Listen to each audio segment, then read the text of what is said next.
Sunday and next Sunday, I'll be presenting some information about the history of the Native American peoples in what we now call Kansas. Who they were and are, how they got here, and what American society has done to them. At one time or another, the land we now call Kansas has been home to over 20 Native American tribes for various periods of time. Due to the actions of the U.S. government, tribal history can be divided into 3 separate periods. I'll be touching on those today and next week. I think I know everybody here, you know me. I'm not an historian. I didn't get a degree in history from KU 50 years ago now. It was easier then, there wasn't as much history to know.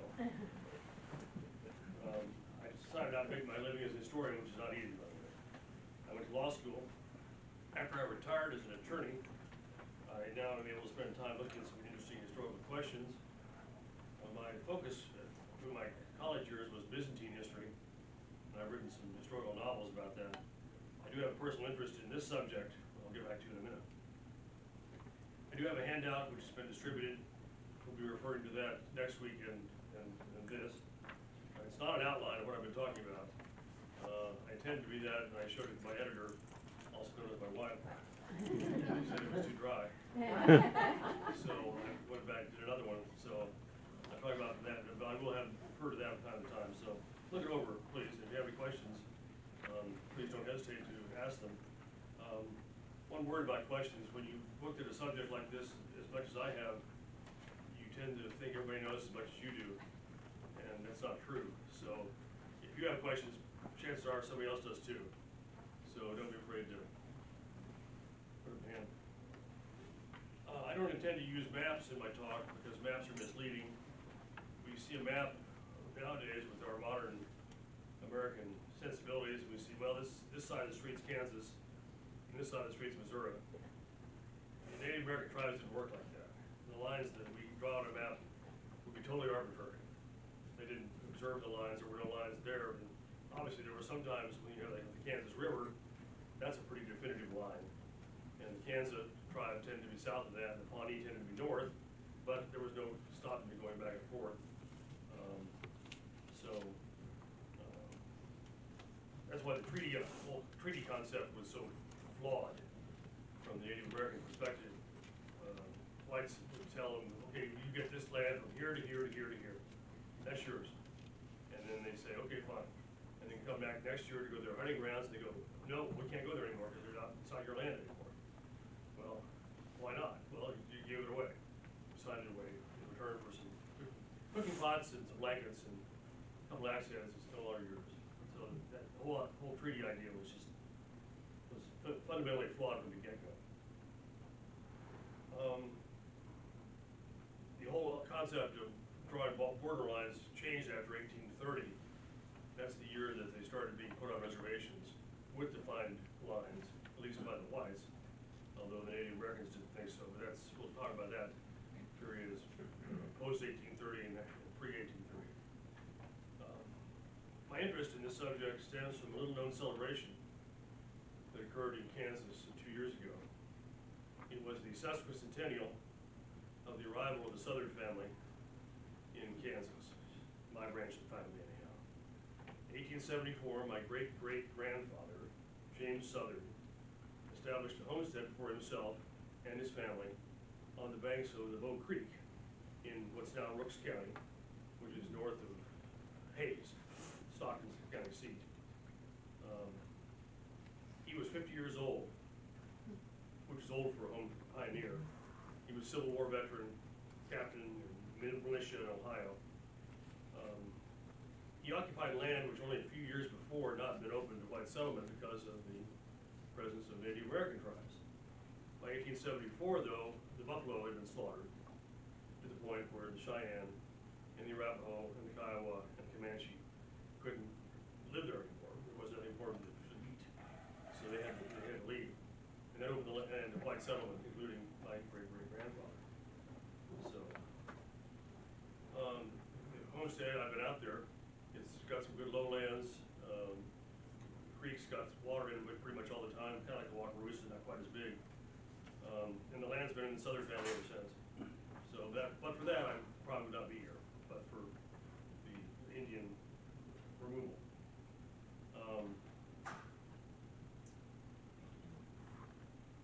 Topic of Native Americans in Kansas is just one small portion of a much larger story that started way before America was even a country.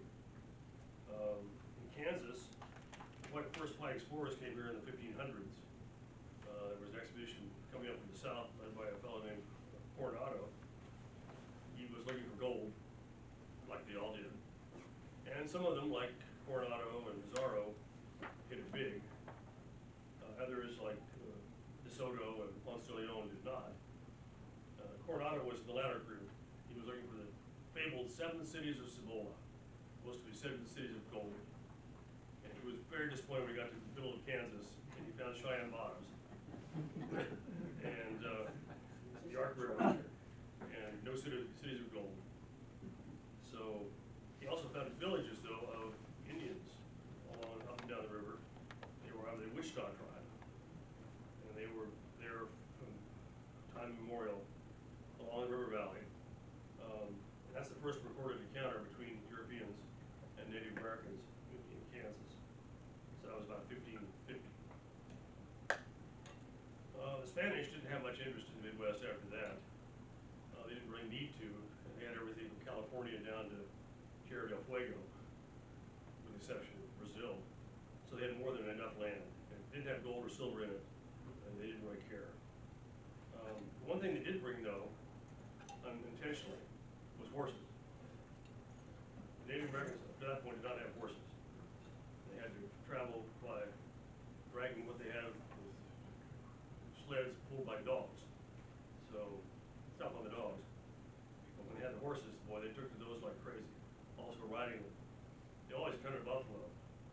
But it's a lot easier to hunt a buffalo on a horse than it is on a foot. Especially when you're going after 2,000-pound bull buffalo, just as soon kill you as you killed him. That really changed the entire Indian culture of the Plains Indians, the Sioux, the Cheyenne, and so forth. It's conventional to think that the Native American culture had been stagnant, been unchanging for centuries before the whites arrived and civilized them. That's not true. There was a constant change of cultures. Horse is just one example.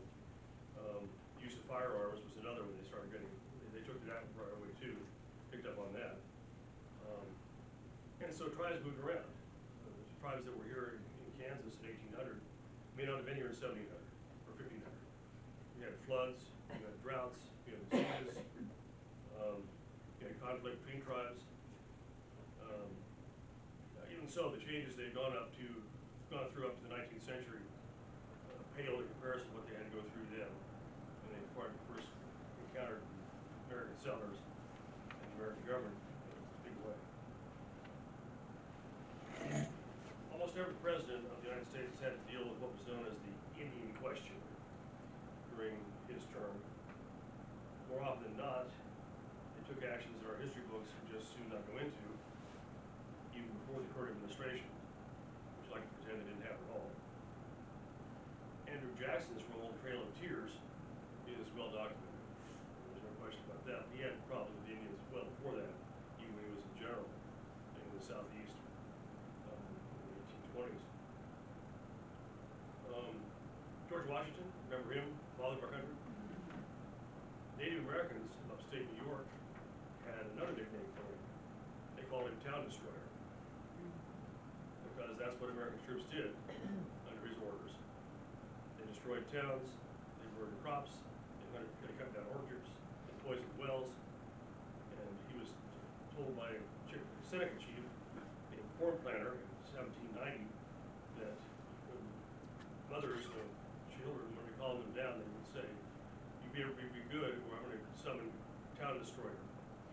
He's going to come get you." And that had the desired effect.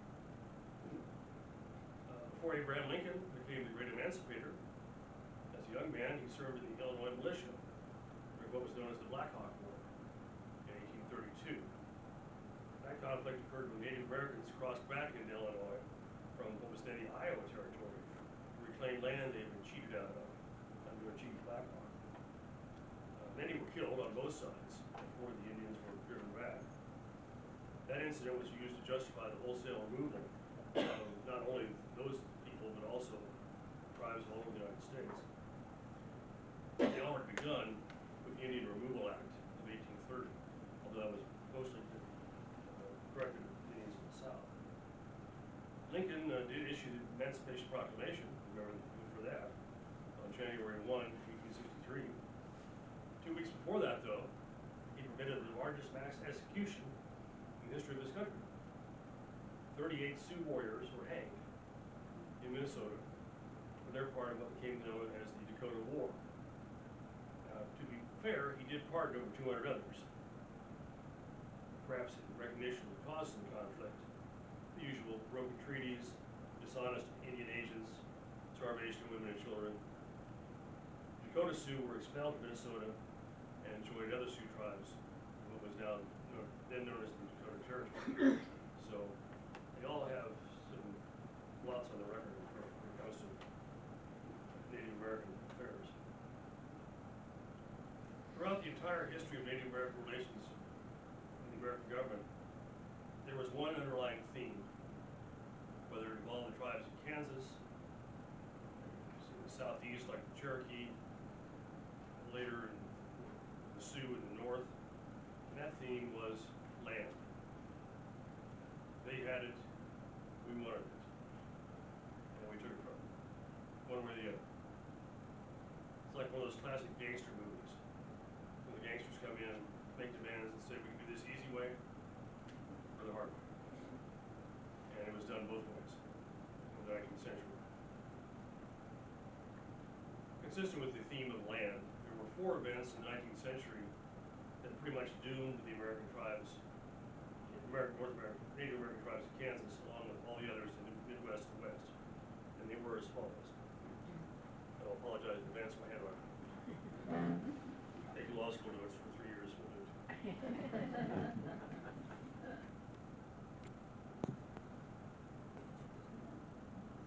It's not working. I mean, we can't see it back here.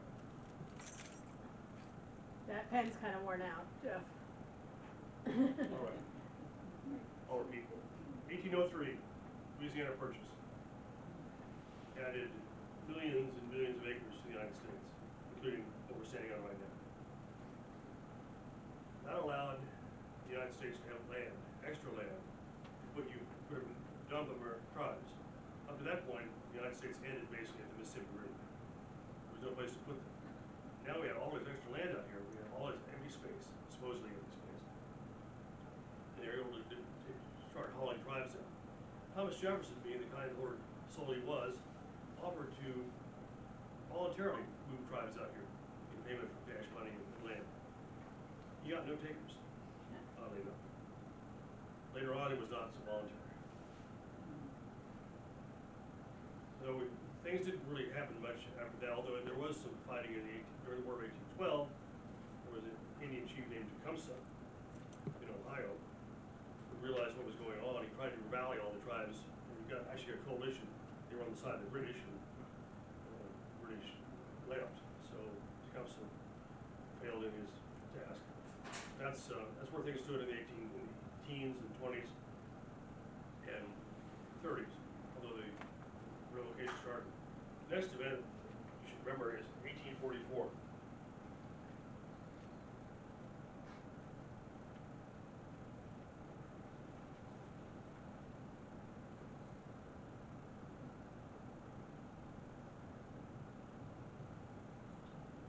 James K. Polk, our 11th president, was elected. He was a man with a mission. He had an agenda, and he did fulfill it. 4 years as president, he added the Oregon Territory to the United States, which was basically Oregon, Washington, Idaho.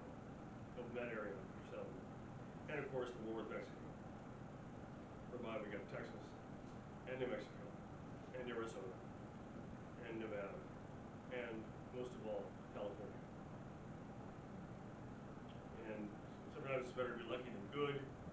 The Mexican War was in 1846, 1848. What happened in California? They found gold, lots of gold. so that prompted a land rush. Now imagine that 1848, if you were in, say, St. Louis, how do you get to California? There's no easy way. You can either walk for several months, or you can take a ship, go around South America, or if you're daring enough, cut across Panama. Take a chance on yellow fever. And then it takes weeks. There's no easy way to get there, but it was still part of the Union. It became a state in 1850. Never went to territory. Never had territorial status. So that opened up the land between here and California for settlement. And so you had wagon trains of people going across that had never gone across before. Most of them didn't stop, and they went through nonetheless. Then, just a few years later,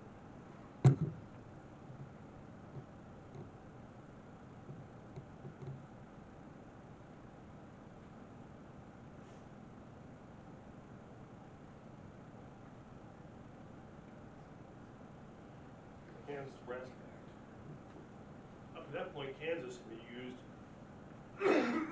as a dumping ground for tribes from the east, Delaware, the Shawnee, the Miami. They've been brought out here and just placed here on reservations. There had been no great white settlement until 1854, when the territories were opened up, and there was an immediate influx of white settlers based on the Free State issue, coming here from New England and coming from Missouri on the other side. And so you immediately had a white population just double, triple overnight. Where did the Native Americans go? Well, they got squeezed. If you were here in the year 1800 on this spot and saw Native Americans, chances are they were members of the Kansas tribe, also known as Kaw. Not necessarily, could have been Pawnee from the north or Osage from the south. They were probably Kansas. They weren't here by 1854. They'd been moved farther west, given land by treaty. So the reservation now started about Topeka and went up to Manhattan, Junction City. The land here had been given to other tribes. Delaware, Shawnee, Miami, Shawnee Mission, if you're familiar with that, that's in Johnson County. There was an actual mission to the Shawnee Indians in Johnson County, one of many church-related missions we'll talk about in a little while. So that opened up the territory to white settlement, and that pretty much doomed any chance the Indians had of surviving, at least in this part of the state. Western part of the state was still pretty wide open territory until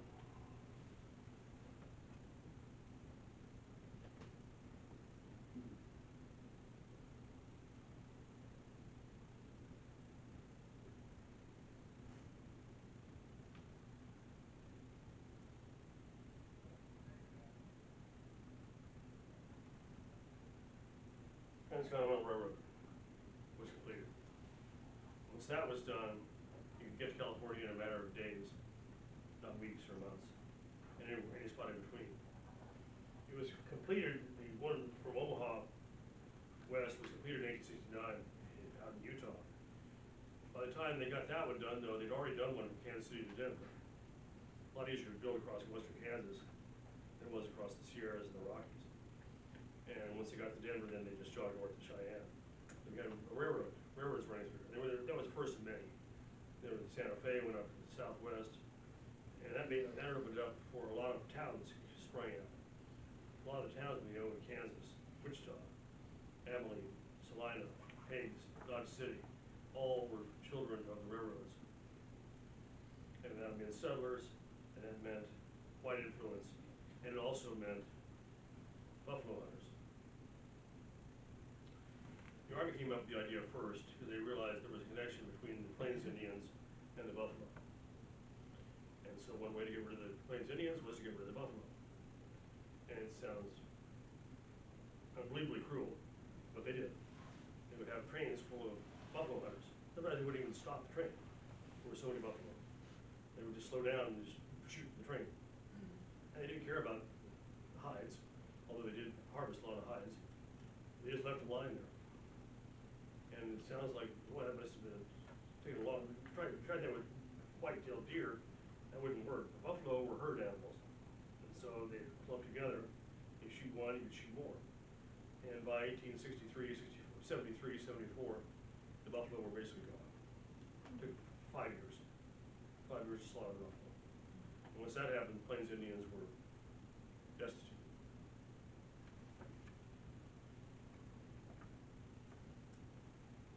So those 4 events combined pretty much doomed the Indians in this part of the country anyhow. Reservation system had already been set up, and we'll talk about that in a minute. So again, if you came here in 1800, you would have found Kansas Indians. They would have been in small villages up and down the rivers, villages of 50, 100, 150. It's estimated there were probably a total of 4,000 or so Kansas Indians in the entire area. They grew crops, beans, corn, squash, hunted, mostly deer, turkey. They would sometimes go out and get a buffalo. There were buffalo around here, not near as many as there were farther west, say around Salina. But they had by that time they acquired guns, trading with tribes further east, and with white settlers in places like Kansas City and St. Louis. So they were still pretty set in their ways though. And then pressure came on to bring in more tribes. The 1830 Relocation Act was first aimed at tribes in the southeast, like the Cherokee, the Chickasaw, Choctaw, Muskogee, and Seminole. They were settled tribes. They had towns. They didn't want to go anywhere. They weren't seeing a reason to go anywhere. And so they were told, you will go somewhere, one way or another. They would. So they were forced out into what's now eastern Oklahoma. At that point, the reservation system, it was still cruel, but it made at least a little sense. Because you had 5 tribes basically with the entire eastern half of New Mexico, of Oklahoma. About 8,000 acres, or 8,000 square miles, sorry, per tribe. That was probably enough to sustain the tribes. But that was the high water mark. After that, the reservations shrank, little by little, year by year. They also then would bring tribes in from the northeast and the east, put them in Kansas and Nebraska. Some of them are still here, oddly enough. Some of the tribes that are here, we have 5 tribes that are in Kansas right now. The Potawatomi, Kickapoo, the Iowa, and then the Sac and Fox. They're joined together for one tribe. They were here. They weren't here before. They got moved here, and somehow they didn't get moved to Oklahoma. They're still here. I don't know why, but my research hasn't uncovered that yet. But they're still here. Those are the 4 tribes we have. None of the tribes that were here to start off with are here now. They all got moved. And all the ones that were here got moved in here, except for those 4 also got moved out. So during the 1850s, 60s, and 70s, Kansas was a revolving door for Native American tribes coming in and out.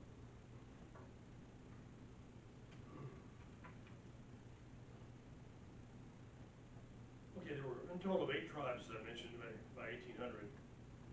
The Kansas were around here, roughly in this area. North of the Kansas River, you would have found the Pawnee. They were a much larger tribe, and they extended well up into Nebraska. They didn't get along with Kansas, and they fought enough so that by 1820, the U.S. Army had come in and made an effort to separate the two, push the Pawnee back to the north. To the south of here were the Osage. They were a big tribe too. They were cousins, I guess you'd say, to the Kansas. The languages were similar, so they got along. They extended down into northern Oklahoma and southwestern Missouri, northeastern Arkansas. They were a big tribe, and they have an interesting history about their reservation. I'll talk about it up today then next week. The Wichita, as I mentioned earlier, they were more settled people. They weren't nearly as big as the other tribes. They were along the Ark River, down in Oklahoma, out as far as Great Bend. had the 4 tribes that were the nomadic peoples that followed the buffalo,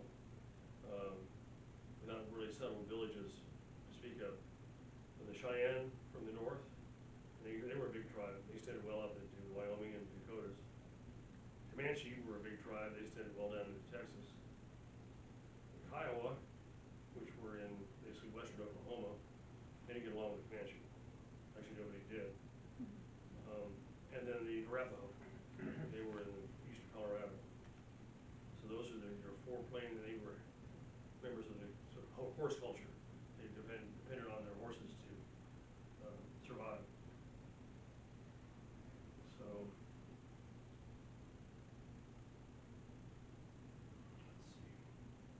see. The outline you've got, I've got some information about each tribe. I won't go into that now.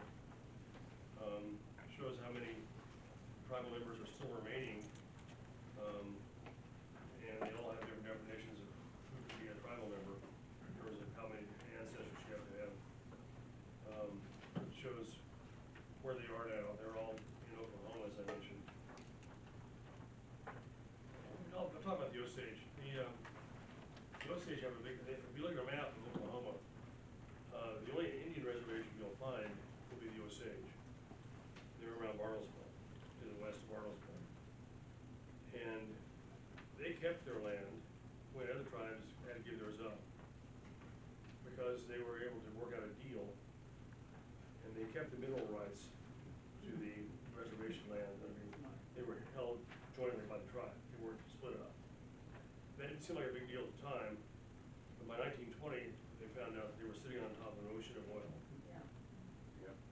And there were, in fact, that was one of the first big cases the FBI got into, when tribal members started turning up dead after having signed their rights away to non-Indians, who then got the oil rights. And that's worth real money, because last year, each tribal member, legitimate tribal member, got almost $20,000 apiece.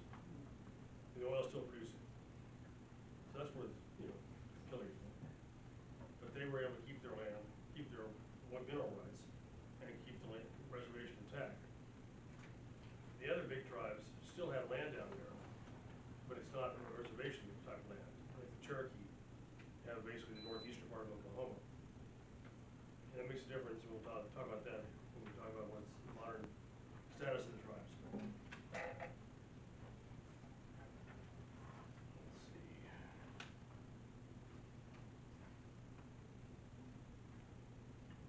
Some of these tribes have been able to keep their culture pretty much intact. Others have not, unfortunately. In Kansas, for example, there aren't any native speakers left of the Kansas language.